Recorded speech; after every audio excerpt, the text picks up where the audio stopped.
I spent a lot of time thinking about 2017's Logan, particularly its violence.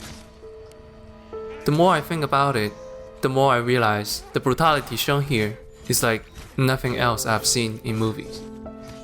In other R-rated films, violence is often mesmerizing, in one way or another. But Logan is not graceful, it's not repulsive, it just fits. The world builds its violence, and in turn, the violence builds the world. When they come out, does it hurt? Every time. I find that to be the best description of Logan. Every time his claws come out, they come out by slicing open his knuckles. Pain is a constant in his seemingly immortal life. Even in torture horror films, pain is secondary to the blood and gore, the horror of the body. But in Logan, blood comes only in small doses. Pain is what's in focus. It's not gruesome, it's not sadistic, it's not glorified. The camera doesn't linger on these moments of pain. In fact, most fights are quick swings and slashes. A lot of cuts aren't even shown. Without the gruesome visual grabbing attention, it's less about the spectacle and more about the feel. In turn, the film brings us one step closer to feeling what Logan is feeling.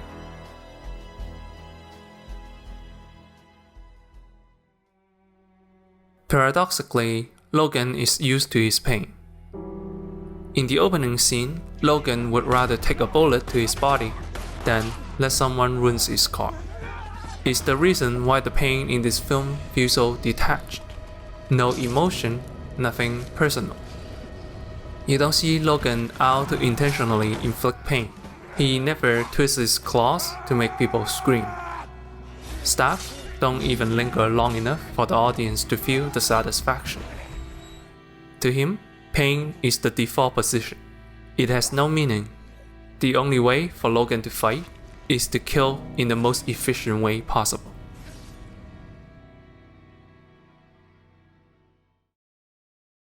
Death comes swiftly in this world. In this scene, where Logan stabs all the henchmen in the head one by one, the camera doesn't focus on Logan's motion. There is no fancy movement. There are no over-the-top splattering either. It's just death and moving on. This unpleasant way of portraying death is perhaps the most realistic thing about movie violence. Because in this world, death doesn't grant you meaning. Charles is killed, rather unceremoniously. And despite Logan trying desperately to find closure through burial, he knows his attempt is futile. Although, I suppose it serves as a lesson for Logan, as he finds his meaning right before passing away. When Logan first came out, there was a lot of comments about how violent this film is. While there is an apt word, it also led people to think it's an R-rated brutal action fest. But viewed in isolation, Logan isn't really all that gory. I think the violence in Logan is much more nuanced than a lot of people realized. The film manages to make me feel something. It made me feel pain.